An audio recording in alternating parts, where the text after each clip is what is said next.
Hello everyone, আজকে আমরা আলোচনা করব ডাব্লিউবিপিএসসির যে নতুন বিজ্ঞপ্তি প্রকাশিত হয়েছে সেটা সম্পর্কে।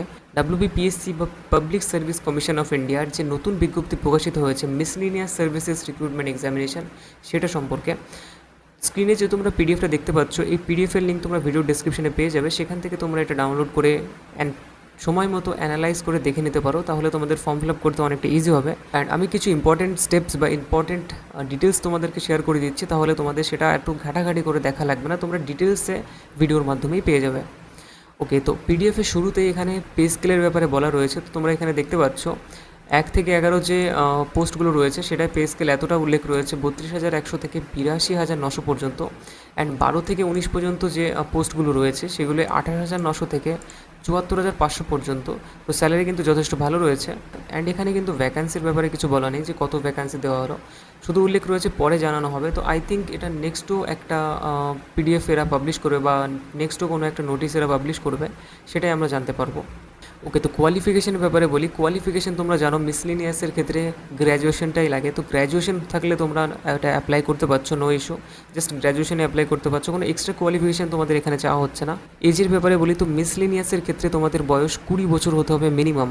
মানে অন্যান্য চাকরির ক্ষেত্রে কী হয়, সেখানে 18 বছর চায়, বাট এখানে কিন্তু 20 বছর তোমাদের মিনিমাম হতে হবে, তাহলেই তোমরা অ্যাপ্লাই করতে পারবে। এখানে তোমাদের ডেট অফ বার্থও দেওয়া রয়েছে এক্সাম্পল হিসাবে, লাইক তোমাদের যে ডেট অফ বার্থ সেটা 1/1/2004 পরে হলে কিন্তু তোমরা মানে অ্যাপ্লাই করতে পারছো না, 1/1/2004 মধ্যেই হতে হবে তোমাদের date of birth.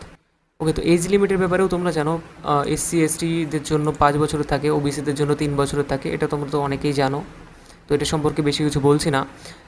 Application mode যেটা সেটা তো অনলাইন হবে, তোমরা WBPSCর ওয়েবসাইট থেকে এটাকে অ্যাপ্লাই করতে পারবে।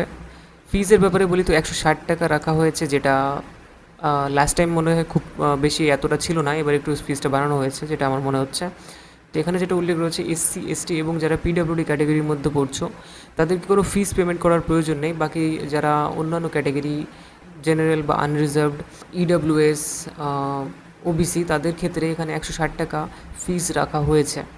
আচ্ছা, এখানে সেন্টারের ব্যাপারেও কিছুটা আলোচনা করা রয়েছে যে প্রিলিমিনারি এক্সামটা হবে সেটা কোন কোন সেন্টারে হবে, লাইক কলকাতা, বারুইপুর, অনেক সেন্টার তো অনেকই রয়েছে। তো এটা তোমরা কোড নাম্বার অনুযায়ী ফিল হবে যতটা আমার আইডিয়া। তো কোড নাম্বারগুলো তোমরা দেখে রাখো কোন সেন্টারে কোন কোন নাম্বার ইউজ হচ্ছে। আচ্ছা, তো এবার আলোচনা করি WBPSC মিসলিনিয়াস সার্ভিসের যে সিলেকশন প্রসেসটা হয় সেটা কীভাবে হয়, লাইক কটা স্টেপে তোমরা এই চাকরিটা পেতে পারো। তো ফার্স্ট তোমাদের প্রিলি এক্সাম হবে, তোমরা সেটা জানো, সেটা অবজেক্টিভ টাইপের হয়, অ্যান্ড এটা OMR শিটে হবে, অনলাইন কোনো এক্সাম হবে না। নেক্সট তোমাদের হবে ফাইনাল এক্সামিনেশন, যেটা তোমাদের রিটেন এক্সামিনেশন হবে, অ্যান্ড নেক্সট হয় পার্সোনালিটি টেস্ট, মানে ওই ইন্টারভিউ বলতে পারো। তো এই 3টে স্টেপে তোমাদের কিন্তু এখানে চাকরিতে নিয়োগ করা হবে। তো এই 3টে স্টেপেই এখানে চাকরিতে নিয়োগ চলবে।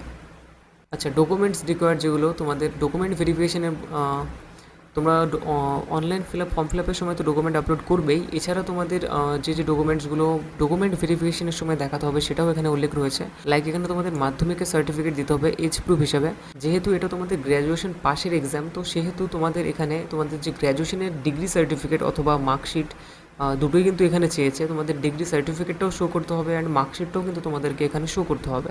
কাস্ট সার্টিফিকেট চেয়েছে, PWD সার্টিফিকেট যাদের ক্ষেত্রে অ্যাপ্লিকেবল হবে তারা এখানে শো করবে, অ্যান্ড স্পোর্টসম্যান যারা রয়েছে তাদের ক্ষেত্রে আলাদা সার্টিফিকেট থাকে, তোমরা এখানে সেটা শো করতে পারো। ফটো আইডি যেটা Aadhaar card, voter card, PAN card, driving licence extra থাকে সেগুলো, অ্যান্ড তোমাদের বেঙ্গলি ল্যাঙ্গুয়েজটা জানতে হবে, এই আর কি, সিম্পল। ওকে, তো এটার ফর্ম ফিল আপ কিন্তু এখনও স্টার্ট হয়নি, ফর্ম ফিল আপ 30 তারিখ থেকে স্টার্ট হবে। তো ফর্ম ফিল আপের যে টিউটোরিয়াল ভিডিও সেটাও চ্যানেলে খুব তাড়াতাড়ি আসবে, তো চ্যানেলটাকে সাবস্ক্রাইব করে রাখো যাতে তোমরা ওটা মিস না করো। তো এটার ফর্ম ফিল আপ হচ্ছে 30 এপ্রিল 2026 থেকে, অ্যান্ড যে লাস্ট ডেট সেটা হচ্ছে 20 মে 2026। মানে যথেষ্ট তোমরা টাইম পাচ্ছ ফর্ম ফিল আপের জন্য। বাট SSCর মতো এটার সার্ভারও কিন্তু খুব একটা ভালো নয়, তো শুরুতেও ডাউন থাকবে, অ্যান্ড মিডিল দিকে জাস্ট করা যায়, লাস্টের দিকেও ডাউন থাকে। তো তোমরা মিডিল পিরিয়ডে কিন্তু এটার ফর্ম ফিল আপ করে নেবে, সেই টাইমটা বেটার হয় ফর্ম ফিল আপের ক্ষেত্রে, কারণ ওই বাফারিংটা হয় না। অ্যান্ড এখানে পিডিএফের মধ্যে কিছু ফরম্যাটস তোমাদের দেওয়া রয়েছে যেটা তোমাদের প্রয়োজন হতে পারে, সবার ক্ষেত্রে লাগবে না। তো যাদের ক্ষেত্রে প্রযোজ্য হবে তারা এখান থেকে ডাউনলোড করে প্রিন্ট আউট করে মানে অ্যাটাচ করে যে যে অ্যাটেস্টেড করতে হয় সেই অ্যাটেস্টেড করে তোমরা এটাকে সাবমিট করতে পারো। অ্যান্ড যেহেতু 30 তারিখ থেকে এটার ফর্ম ফিল আপ স্টার্ট হচ্ছে, তো আই থিঙ্ক এর পরেও একটা নোটিশ পাবলিশ হবে, তো সেটা সম্পর্কেও তোমাদের আমি জানিয়ে দেবো। তো সেটার জন্য চ্যানেলকে সাবস্ক্রাইব করে রাখো যাতে তোমরা সেটাকে মিস না করো। And that is it for today, thanks for watching.